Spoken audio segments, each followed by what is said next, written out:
RCast.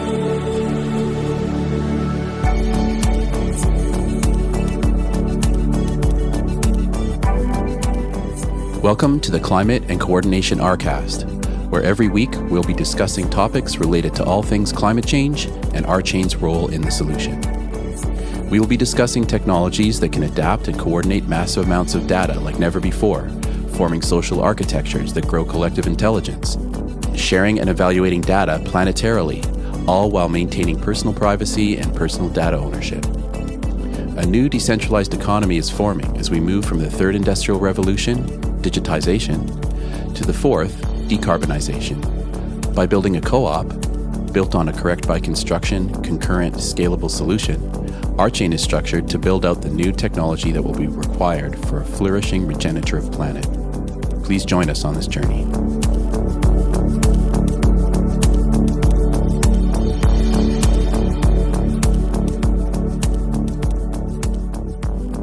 Awesome. Welcome everybody to the newest installment of the Climate and Coordination RCast. We're very happy to have Steve Henley with us today to discuss a very interesting story that we found from the previous week. And then we're going to take it from there. So the first story for the day, and this might be the only one we discuss today, this is from Inside Climate News, which is basically an online publication that sort of collects the biggest climate stories and sort of puts them all together in one place. I really enjoy this website. I feel like there's always highly relevant environmental climate news. So I just put the link there in the chat. So anyway, the headline says, "A plunge in mass transit ridership deals a huge blow to climate change mitigation." This is from July 17th. This is very recent. This is, about a week ago. And there's a subtext here that says, "Transit agencies ask Congress for relief as commuters return to their cars and fare revenues tank." So I just wanted to have a little discussion about this today. And the reason I invited Steve on to talk about this first topic was because Steve has quite a bit of experience, not only in blockchain technology, but also in sort of the strategy of coordinating people around more efficient transportation methods. And I just wanted to say a little bit more about this story before we have a little discussion about this. And obviously, Daryl and Steve, Ross Talbot, and anybody else is welcome to chime in on this. But anyway, I'll just read a little section of this here. But before I do that, I wanted to say, this really kind of is a continuation of a bunch of the previous topics that we've discussed about. A week or two ago, we had a discussion about plastic pollution after the COVID epidemic really started to take shape around the world. And there have been other weeks, especially in the last month or so, that we've talked about sort of the overlooked consequences of a lack of coordination around the world, which is why I thought this story might be really interesting, because it kind of ties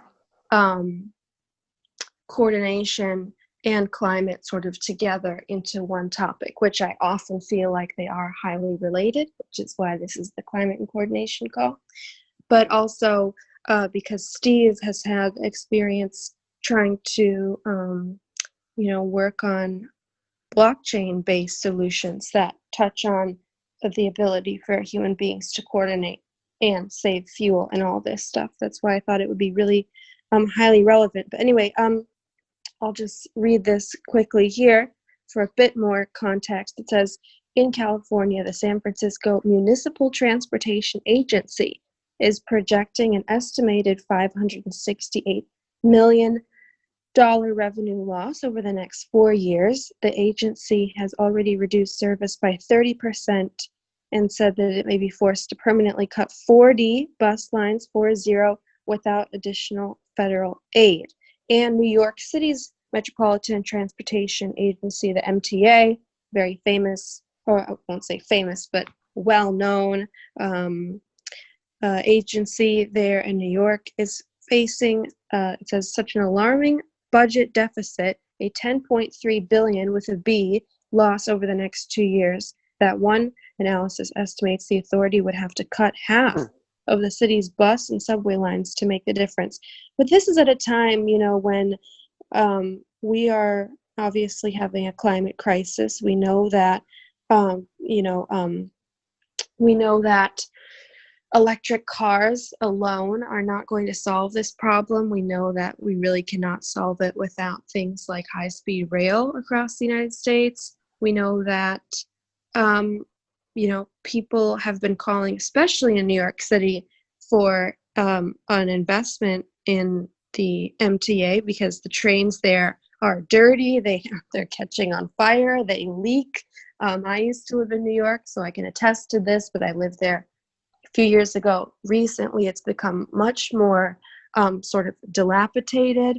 And so this is kind of a tricky situation because these mass transit systems are one of the ways that we can really fight the climate crisis.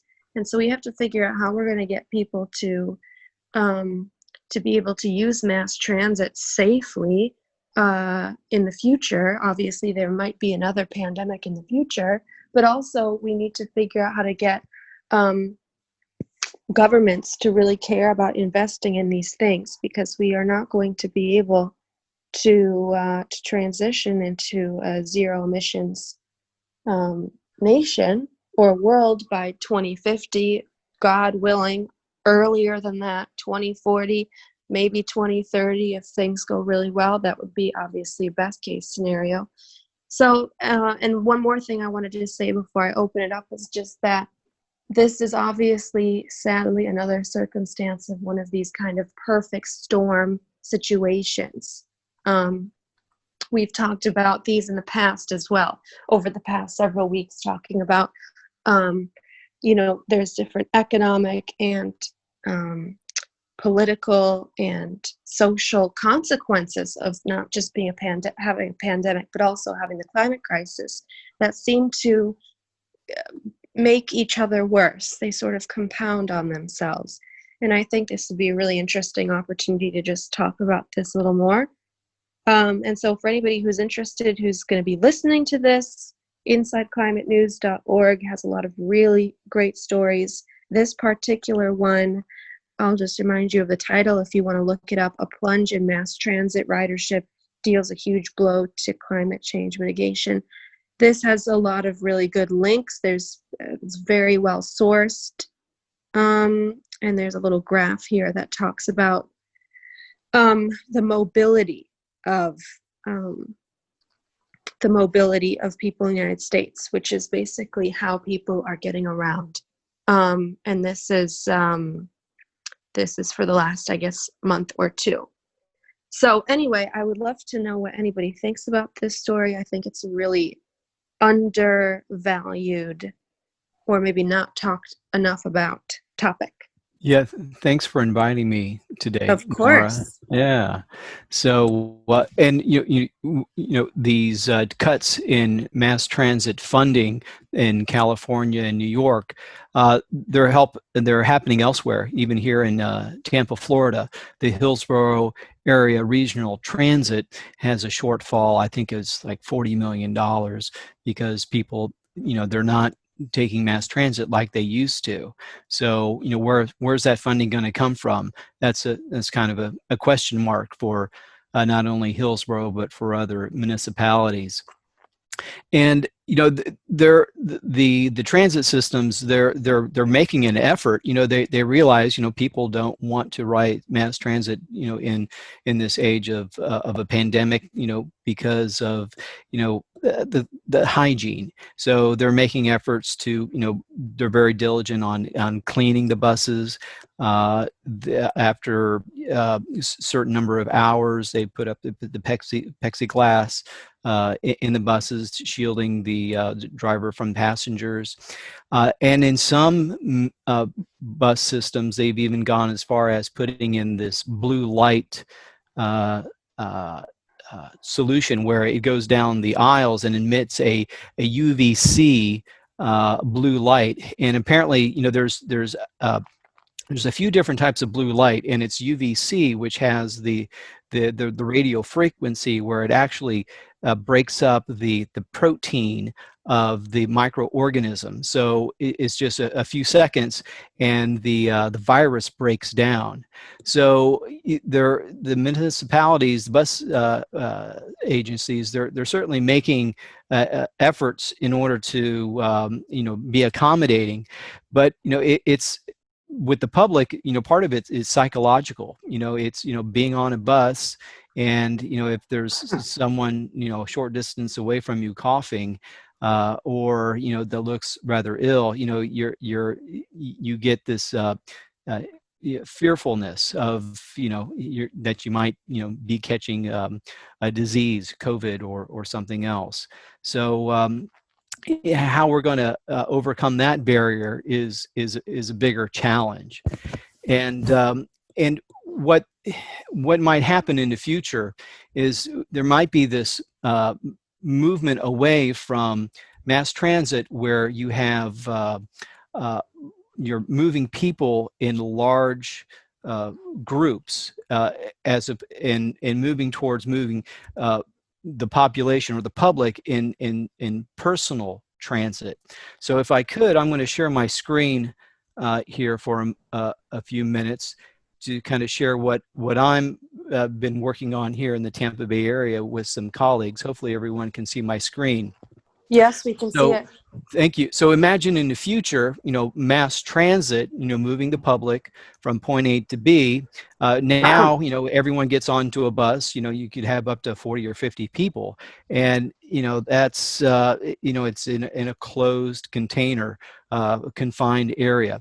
But in the future, imagine moving those the public in a sky pod, in a vehicle that seats 2 to 4 people. So now it's moving into personal rapid transit, and that way you sort of overcome that psychological barrier of being in a cabin with other people who you don't know, whose health conditions you're not aware of. So and with the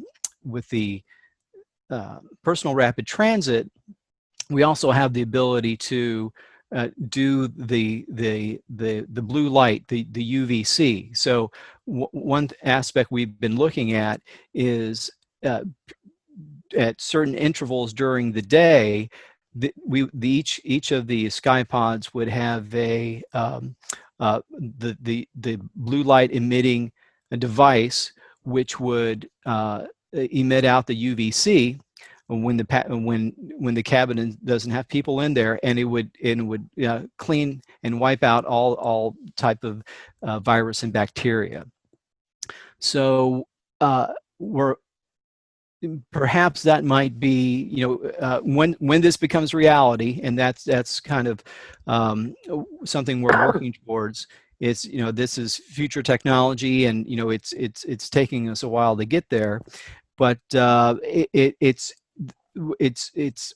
you have the technology and you have a system built, but then it's getting that the public to change their behavior. Moving the ultimate goal is to move them away from vehicles, being on the road and traffic and creating all this pollution, and moving towards another form of transit. And with the personal rapid transit, with the sky pods, these would be solar-based electrical vehicles, so it wouldn't be contributing to the climate condition. Climate crisis. So, and we're thinking that with the state of affairs, there's going to be well, up to now, because this is very innovative, there's there's been this mindset from local government is, hey, uh, when you build it, we'll be more interested. But I think now that we're with this situation that we're in, where people are moving away from mass transit to cars, and there's this greater need, we're going to start to see a more receptiveness on the from the minds of local leaders. So those are some of my thoughts in relation to the current state of affairs with the transportation, transit, the pandemic, and the situation at hand. So thank you. So I kind of reflecting on it, because I was scanning the article before, and then I had no idea you were going to talk about that, Steve. No idea.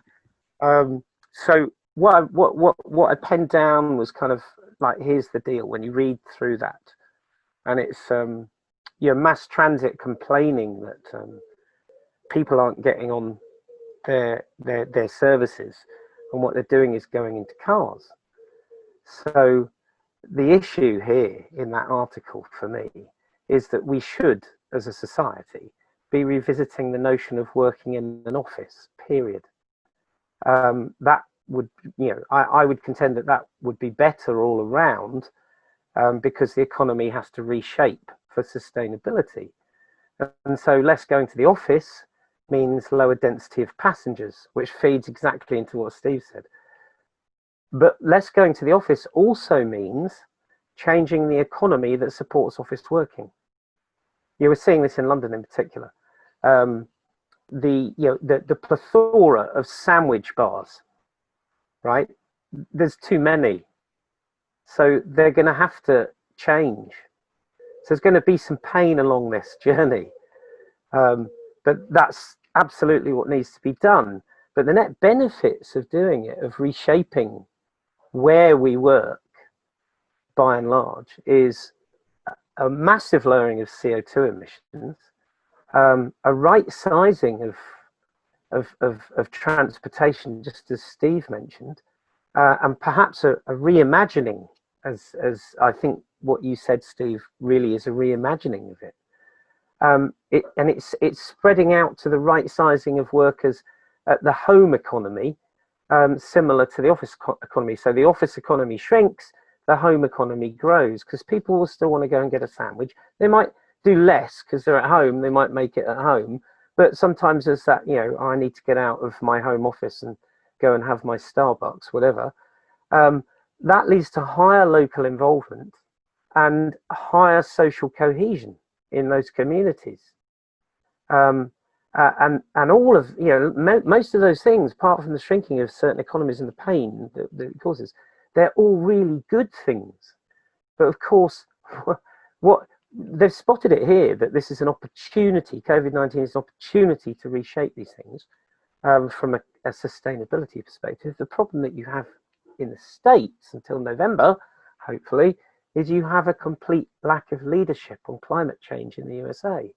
And so you've got a complete administration ignoring both the adverse impacts as well as the opportunities that clearly exist, like reshaping transport, like reshaping home and office economies and gearing up to that, and all the things that would go with it. But hey ho, November, everyone gets out and votes, everyone, hopefully does the right thing. And maybe you get funding for your transportation, Steve. That would be brilliant. Boy, well, I'd come to Florida just for that. Yeah, absolutely. I would definitely visit to try it out. And thank you, Steve Henley, for sharing all that information. I just wanted to say 3 quick things, and then maybe Daryl might have some comments, or, well, we'll see how it evolves. First thing I wanted to say was that it sounds like what Steve Ross Talbot was saying was that maybe, obviously, I think that he's right, that there's going to be a wave of people that are wanting to stay home from work, which will take less pressure off the transit systems. But it seems like we still need to get a lot more cars off the road, because obviously we have things like population growth. We have a huge migration of people from rural to urban areas, which is happening all over the world. especially in the United States.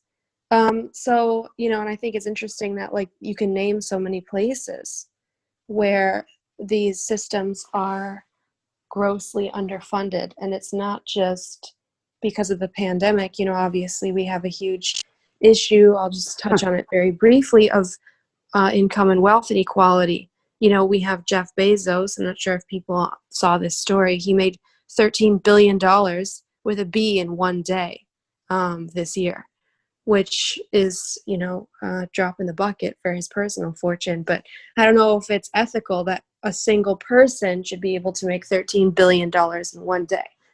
Personally, I don't agree with that. So, you know, the fact that we're talking about the state of Florida having a $40 million shortage, it just seems kind of interesting to me. And then the final thing I'll say is, Steve, if you weren't aware, I'm going to also put this in the chat just because you brought it up.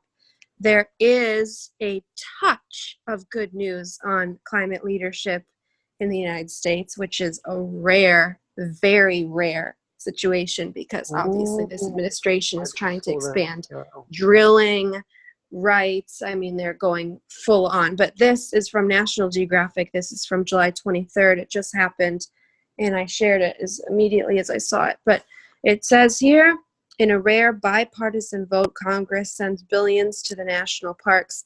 So this is basically a bill that is going to send $900 million a year toward the national parks in order to basically keep them what is the word? Taken care of. I'm sorry, I'm having trouble finding. Sorry? Solvent in business and operation. Well, I was trying to think of like an environmental word, I guess restored or something, because, well, some of it is going to roads and buildings, but some of it is also going toward just regular land and water conservation.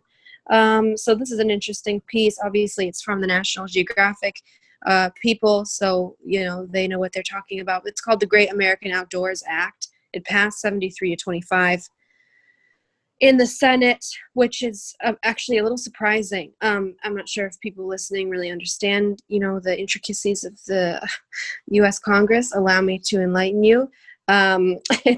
It's for anybody international who's listening. It's comprised of two chambers, which is the House of Representatives and then the Senate. The House of Representatives is democratically controlled right now, so it's no surprise that it passed there, 310 to 107. It's a little more surprising to me and great news, which is why I'm sharing it, because it's a shred of hope that in the Republican-led Senate, which is the other, I guess, body within Congress, that it passed there as well. So that's a really, really good, small but positive piece of news. And we really need to invest more in our state and national parks, and I think that we should really think about expanding them and creating more protected land. As Donald Trump has famously said, we can, quote, leave a little bit. But I think we might need more than a little bit. So anyway, Steve, I just wanted to provide you with that little piece of good news, but on the whole, you're correct. There is basically a total lack of leadership. So I have to say that I am totally and utterly surprised that Trump didn't stick his oar in. I know. And I just kind of wonder, I read the bit about Trump as well, and I just wonder how much at the end of the day does Trump actually really now feeling the opinion polls result in him either not being focused on this issue and kind of letting it go, because you know the GOP is looking pretty terrible, having supported him over all this time, and they're starting to question, I think, the relationship they have with him, largely because of his absolutely ridiculously inept approach to COVID-19. Well, I think most politicians, including him, are motivated by polls. You know, sadly, they don't usually do anything unless they think it's going to affect their political career. It's not usually about what is going to do the most good for the most people, and that's for all politicians around the world. You know, a lot of them are motivated by things like that. But you know, whatever caused Congress to do this, I'm very grateful. Right. I grew up going to the national parks. I know them very well. They're invaluable treasures of art and carbon storage and wildlife refuge. So there's no question to me that this was a very needed good news story. So Daryl, we haven't heard much from you today. I would love to know if you have any comments on either of these things. I know that there were some questions you wanted to ask Greg today, and we'll have time for that whenever you like, actually. Hey, Nora. Hey, everybody. Two things that kind of sparked my thoughts. One is that it seems like there's kind of a perfect storm of positive developments that could come from this technology. The idea of these kind of more personal pods that Steve presented, really interesting. I didn't know that that's in the works, so that was really fascinating. And then the idea that we don't necessarily need to get more cars off the roads. I think we need to get more ICE cars off the roads. ICE meaning internal combustion engine.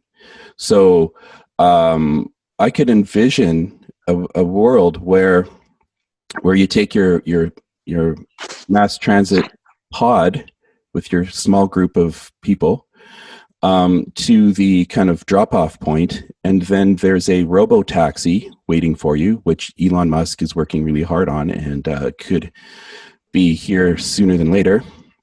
You jump in that, and that takes you to your personal destination. So you could kind of see a kind of complete loop of zero emissions transportation taking you directly to your home. Yeah, absolutely. And that's I think that is a really awesome vision. However, I will just say, I do think there's been a lot of research on, you know, whether we can solve the climate crisis with just, you know, millions of EV cars. And it seems that, no, it's not possible because they're not zero emissions. You know, first off, you have to manufacture millions of new cars, which is not zero emissions at all. You have to manufacture all the batteries. You have to figure out how to plug them in a way that is not powered by coal. Most charging stations are coal based. So all that stuff. Yeah, that's the Michael Moore, we got to find the perfect solution before we even get started argument. I don't buy that one. There's some way, if you look at the latest Nissan Leaf, it's almost 95% recycled and recyclable. Batteries are going to have to be mass produced, and it's going to be a major problem, but it's thousands of times better than what we're dealing with now. There's not going to be a perfect solution, and we can't sit around and wait for one. You know, that's what enrages me about the Michael Moore argument, is that it's just so pathetically shallow. But anyways, I was going to say the third thing that that was connecting all of this is what Steve said, which is C. Ross Talbot, which is that I think telecommuting is on the rise thanks to COVID, and we're going to experience less people having to go to offices. So I think that's automatically going to kind of remove a lot of the congestion and need. So it's like a combined effort, and I think electric cars are absolutely a solution and should be. Money and technology and R&D should be, and it is being poured into it. And I fully agree with that. And if you recall, a couple of weeks ago, I was the one that actually brought up that film to talk about how much I disagreed with it. So I do think, though, that most people aren't going to want to drive a Nissan Leaf. So Tesla is going to have to figure out how to make, fully recycled and recyclable cars. And I think the reason that I thought this story would be so great to bring up today is not to say that electric cars are not important or to say that we shouldn't have them, but to say that we can actually leapfrog across the chasm of having, a problem with mining these batteries, a problem with charging these cars and all that stuff, with the use of mass transit and public transit, because we already have the infrastructure to do that. And so that to me seems like a great way to sort of bridge the gap between everybody just buying a new car immediately, which I don't think is necessarily the most environmentally friendly. I also don't know if Steve got to mention, Steve Henley, that as far as I know from the last time we spoke about this project in Tampa, that it is also powered by blockchain technology, or is trying to be powered by blockchain technology. Is that correct? Right. Well, what we'd like to do is incorporate the passenger the payment system as part of a blockchain solution. So currently in the Tampa Bay area, there's a new form of payment that they've incorporated called Flamingo Pay, and essentially it's you get your a card.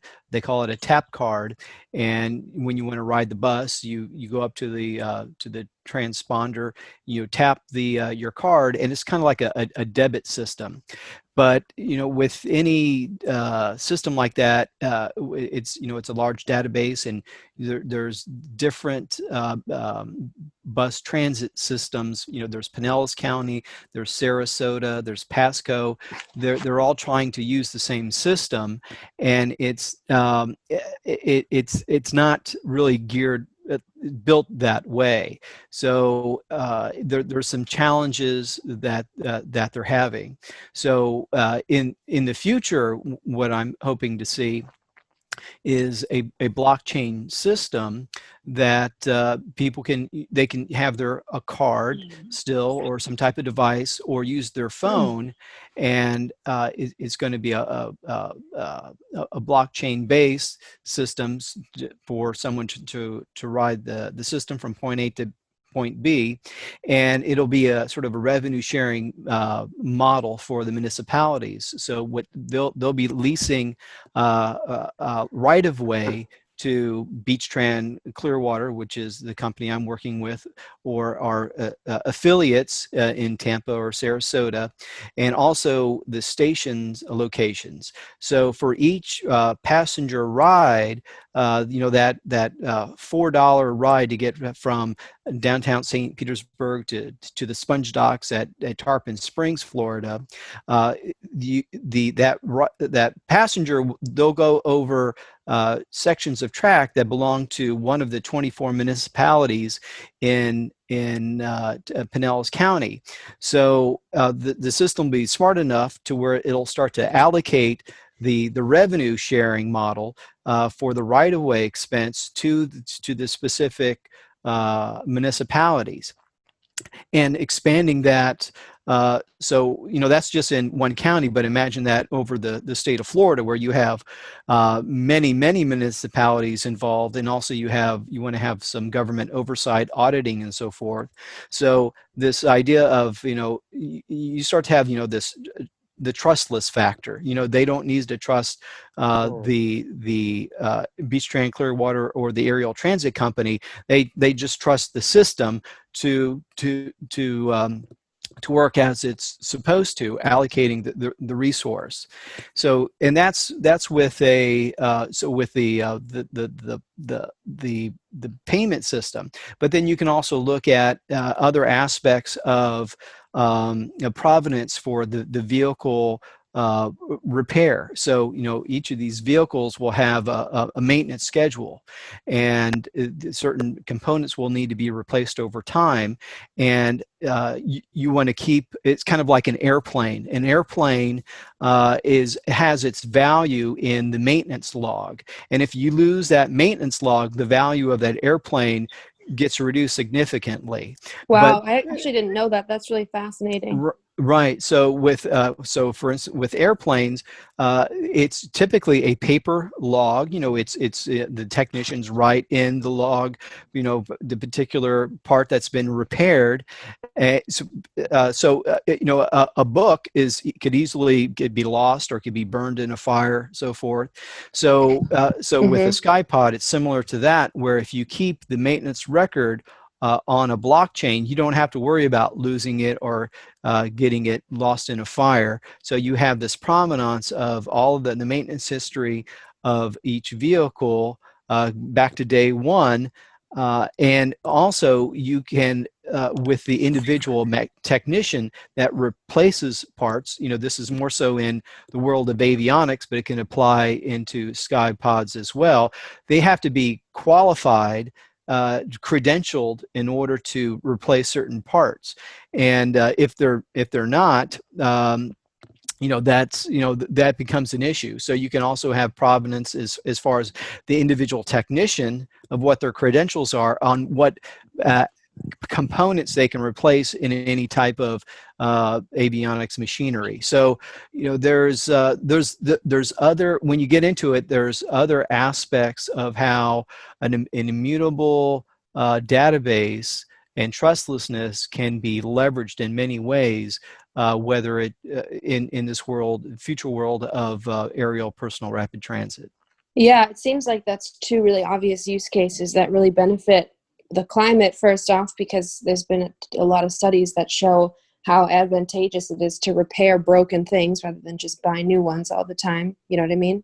Sure. But also economic, use case, because you'd be, saving money, tracking how much these things are to be, replaced, and continuing to have a reliable data source that shows the real value of the pods. So it seems like every week we find new use cases. So this is really fascinating, and I'm so glad that you joined us. And we might circle back to this, but I know that Daryl wanted to ask Greg some questions about RChain. I'm not sure if, Daryl, did you still want to do that today? Because I think that would be a wonderful thing to do next. Sure, I could do, unless somebody wanted to kind of add to this conversation now. But yeah, I did want to add one other Oh, aspect. absolutely, yes, go ahead. Earlier we were talking about electric vehicles and the role they would play in transportation in the future. So in my future world of transit and transportation, where we have miles and miles of track for aerial personal rapid transit, you can kind of think of those as the long mile. You'll have a station. It'll be anywhere from a quarter mile to a half a mile from your home. So you still have to get from your house to the station. You can think of it, in today's world, if you want to ride the bus, you have to somehow get to the bus station, to the corner. For some people, it's convenient. For others, it's not so convenient.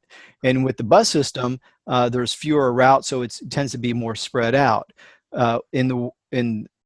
With personal aerial rapid transit, we hope that the goal is to have more stations, so it'll be more convenient. But still, you still have to get from your house, to the station, and that's where purpose specific electric vehicles can come in, to where they're not, you imagine a type of shuttle type of electric vehicle that's not necessarily for the open road. You know, you're not going to be on the interstate driving 60, 70 miles an hour. It's going to be more in the line of 15 miles an hour, or with the maximum speed of 25 or 30. And it's going to take you those short distances of a quarter mile to a half a mile. And so in this sort of scenario, where the distance is going to be shorter and the speeds are going to be slower, well, wouldn't it be nice if you didn't need to have a driver, you know, in the vehicle, you know, shuttling people back and forth? So now the idea of an electric autonomous vehicle becomes, you know, really valuable, to where you can take the expense of a driver, save on that, and perhaps have it have it remotely driven or remotely monitored, where the vehicle is driven autonomously, but there's one person, a monitor in a central command and control center, who's sort of overseeing the vehicle, you know, and can jump in at any time whenever there's a particular situation. So that's sort of my vision, idea of how autonomous vehicles and electric vehicles can play a part in the future of transit and transportation. And relating that back to RChain, it's been really fascinating attending the Casper stand-ups on Monday and listening to Greg talk about the research that he's doing with the formerly it was Ladle, but now it's Greg, you might have to help me out here with the new name. It's Operational Semantics and Logical Form. Operational Semantics and Logical Form. So the idea is... It rolls off the tongue, doesn't it? I'm sure there's a jazz number about that. Coming right up. There we go. But it's being able to, you know, with behavioral types and taking information from the environment, processing that, and doing sorting and filtering on behaviors and geometry. So, you know, there's Google and there's Ford and there's other companies that are working on autonomous vehicle technologies.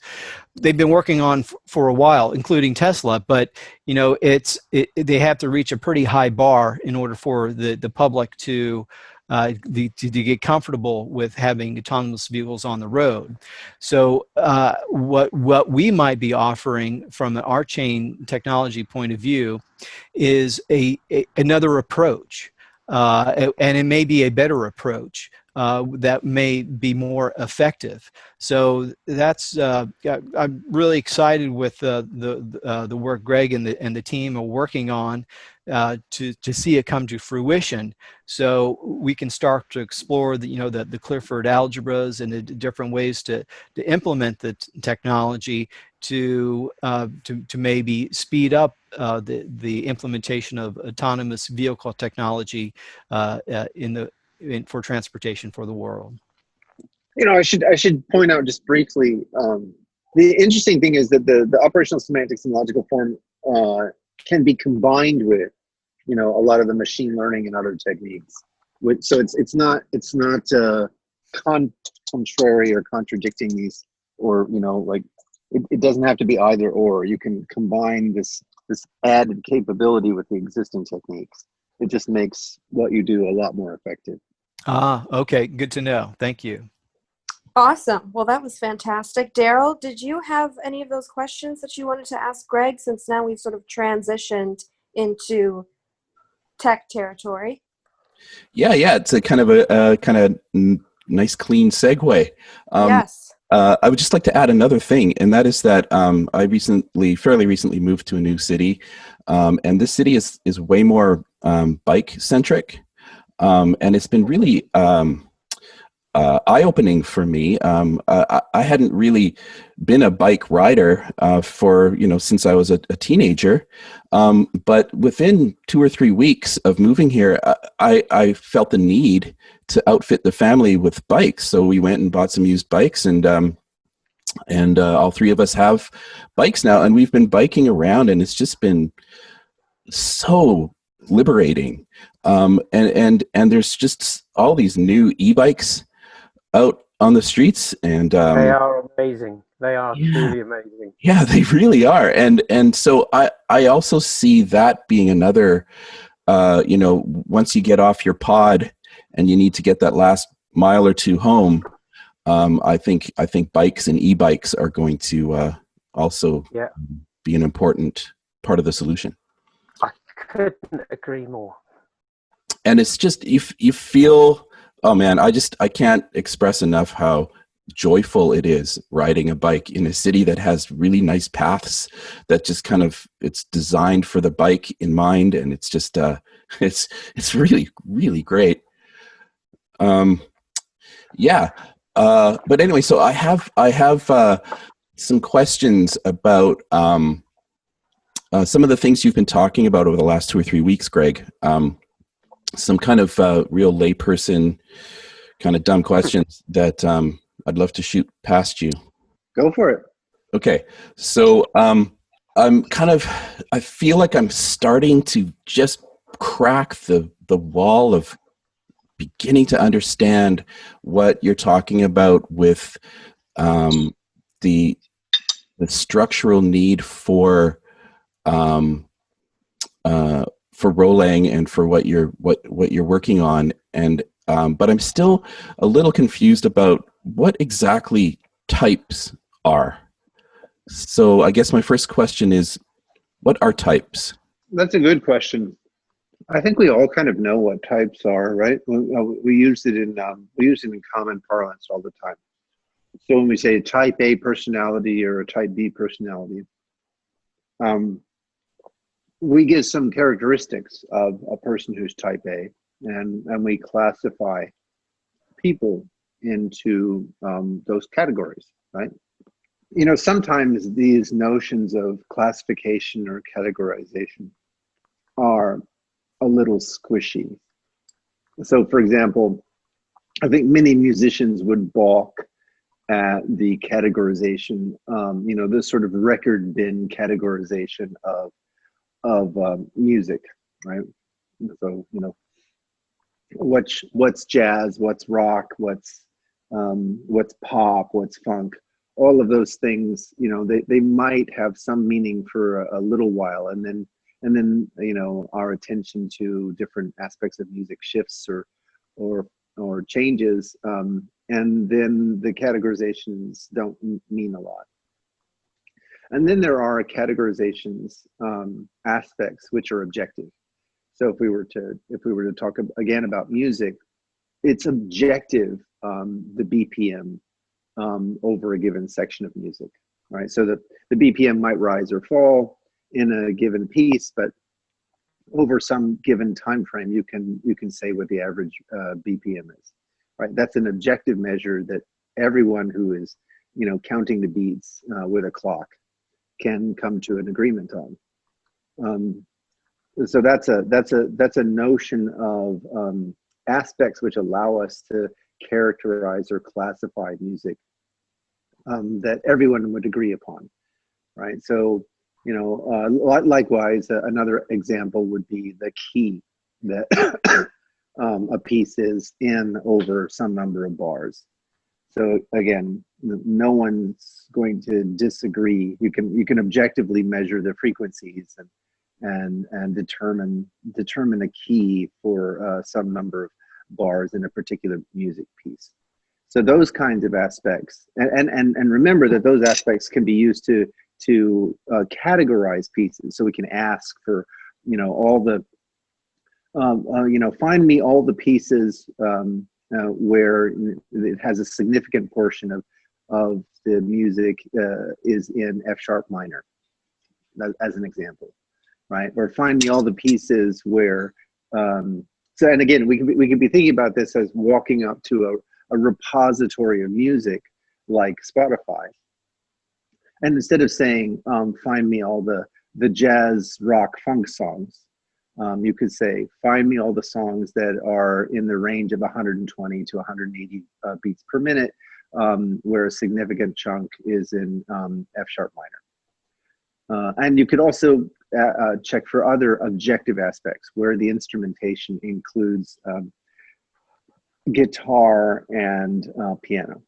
Right? So those are objective questions, and they will return not just one piece, but lots of pieces that satisfy those characteristics. So let me just check in and see if that idea makes sense. Just seems like a metaphor about genres, really. Well, but the idea is that genres are not objective, and the characteristics that I'm talking about in terms of BPM and instrumentation and key, they are objective. No one who's trained in the art or skilled in the art will disagree with the results as long as the results return. Right. You see what I'm saying? Whereas people can argue endlessly, you know, is this prog or is this metal, or you see what I'm saying?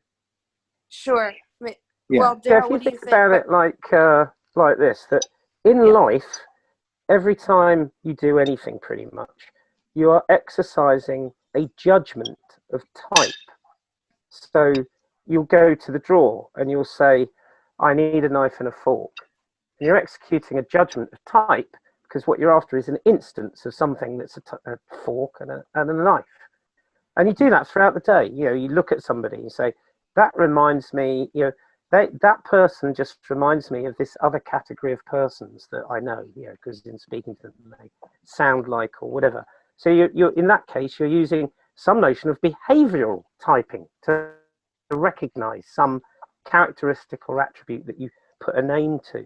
But as Greg says, in our world that's digital, in our world that's mathematical, we can get rid of all the subjective side of that, which enables us to manipulate the types, like all the instances within the type, and combine it with potentially other types and all the instances of that type. And that's precisely what happens when you execute smart contracts and you exchange information.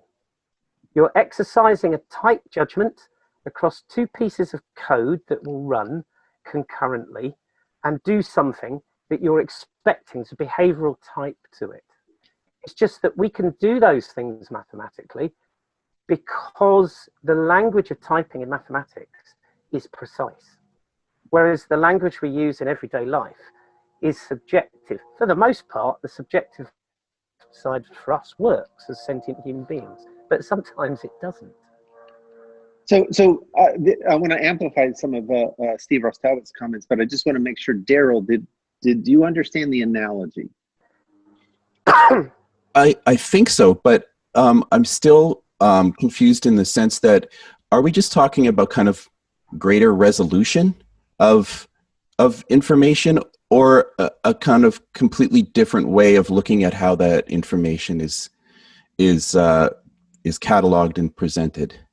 Oh, that's a fantastic question, and it goes exactly to what I was going to do in terms of amplifying Steve Talbot's comments.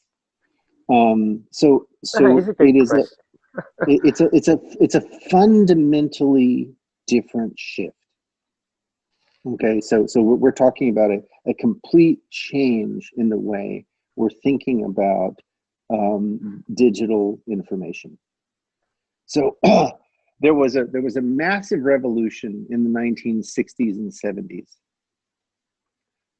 that happened around how we thought about just ordinary structured data. So we're going to forget about programs, we're going to forget about simulations, we're going to forget about anything in the digital world that wiggles, right? So nothing that has behavior. We're just going to talk about structured things like stock, stock data, ticker data, or sensor data, or any of a number of kinds of things where you just have effectively a string of numbers or numbers in text, things like that.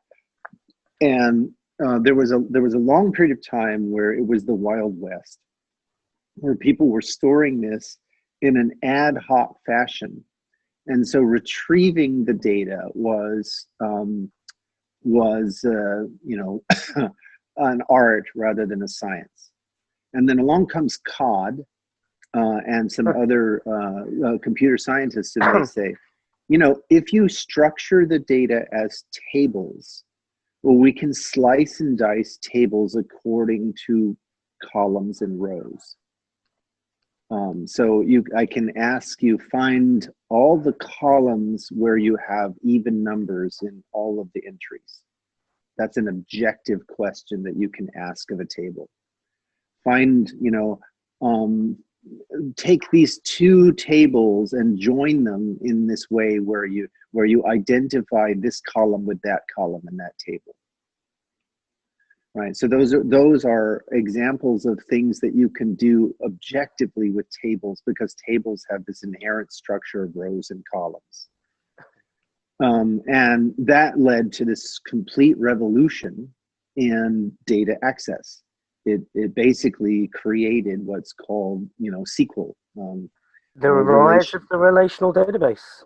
That's exactly right. The relational database, and several Turing Awards were won because of this. And it turned out that thinking about things in terms of tables, rows, and columns has this very, very nice correspondence to thinking about the mathematics of what are called relations. So there's an algebra on relations that is effectively the basis for the query language called SQL.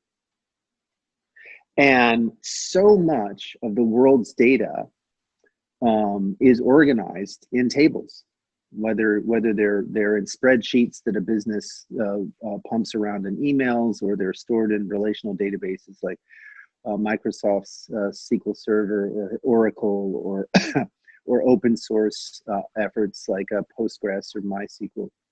A lot of the world's data is stored in these tables where you can search rows and columns for objective characteristics.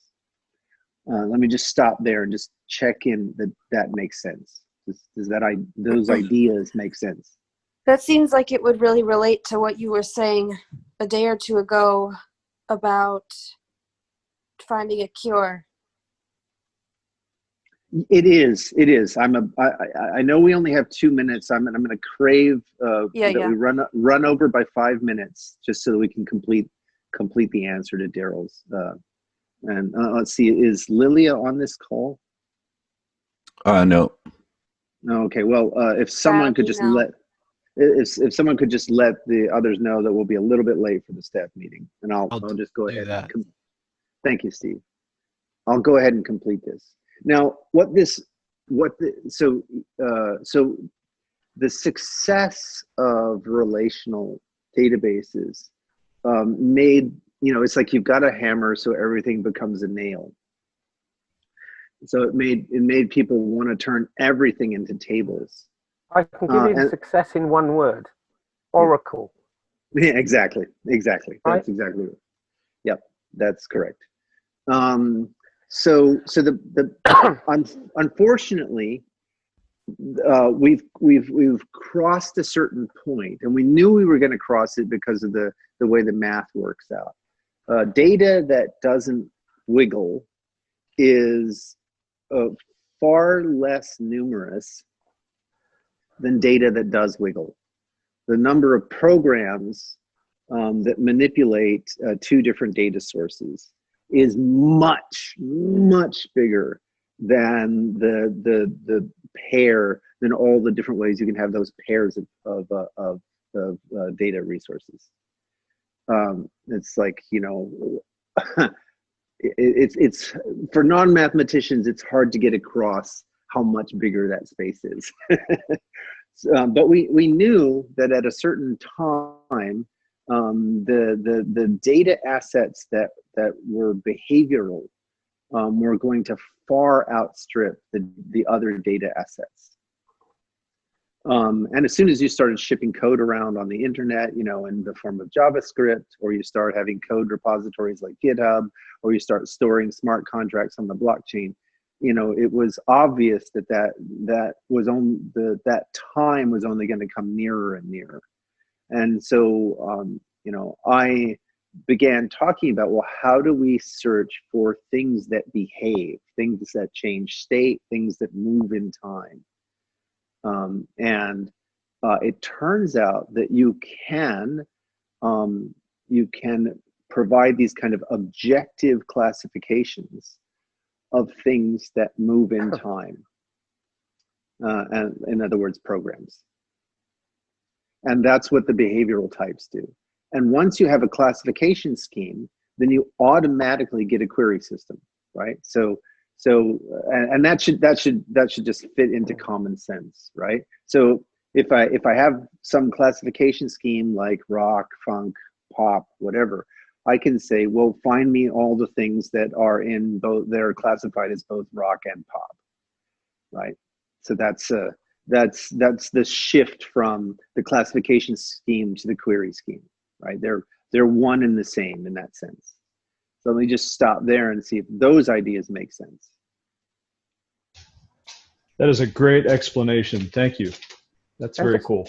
Add one tiny thing to that. So if you think about what Greg said last, right, doing a search for, was it rock and pop, Yeah. right? The interesting thing about data, there are constants, right? We like the speed of light. There are not many constants in life, but there are constants. What's important about data is that it changes. So you might query rock and pop top 10 one day, and the next day you do the same query, but you get a different result. And you're forever sitting there thinking, what happened there? And in that question, what happened there is you seeking to understand what were the behaviors that caused that change to happen. And the beauty of RChain's model of behavioral typing is that that's essentially you saying, what's the provenance? How did it change? Why did it change? If you have a behavioral typing system that underpins the language that is used to change, then you can ask that question and get an answer. Correct. And so, and because of this, that I began to look for, well, there are several things. One is that different domain, you know, like for example, even just inside biology, there are lots of different domains, right? So there's people who are studying cell signaling regimes, there are people who are studying the spread of infections, there are people who are studying population models, and each of these different subdomains is better suited by a notion of a program that's specific to its model, specific to its area. You know, one example is inside the cell, there are lots and lots of membranes. And you want to be able to think about that membrane technology and how it might impact the dynamics.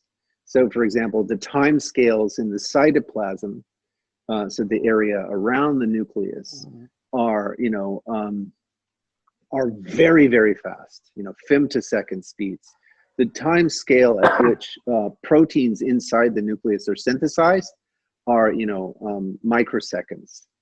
So it's orders of magnitude difference, right? Even up to minutes in terms of protein synthesis, right? So you have orders of magnitude difference in behavior timescales, and so there are different behavioral models that suit these different domains of investigation. And so I didn't want to have to, like, by hand generate a typing scheme for each new model of computation. I didn't, because that would be overwhelming. There would be no advantage, right? And you also don't want to insist that everyone sort of take their model of computation that they're using and compile it into some universal model. That also doesn't work, because it turns out that different aspects of expressiveness that fit a domain that don't translate well into other models. Well, I would love to go into that, but I can't now. We don't have the time. So we can definitely touch on it another time again. For sure. So all I'll say, just to round this out, is just to say that. So I was looking for an algorithm, so that you hand me a notion of computation, and I'll hand you an appropriate notion of classification, an appropriate notion of typing and querying, in other words. And that was the research program, and I had good reason to believe that such a thing existed because of work that my PhD advisor had done for his PhD. And so with that, I'll stop there and leave a bit of a cliffhanger. So Daryl, maybe we can revisit these questions the next call. I absolutely think that we should. So thank you so much for listening to our Climate Coordination RCast. Please subscribe on YouTube. Join RChain as a member at rchain.coop. And of course, if you'd like to be a guest, send us a message at climate@rchain.coop. Thank you, Steve Henley, and everyone. Yes, it was a great call. Shall I sing us out now? Yes, please. Okay. Of course. You say operational semantics. I say logical forms. You say category theory. I say monoids. Operational semantics, logical forms, category theory, monoids. Let's call the whole thing advanced type theory. Yay. Steve, that was Awesome. wonderful. Thank you. Fantastic. Thank you, I'm everybody. never going to keep you now. Don't quit your day job. Thank you. Take care. Bye-bye. Bye, everybody.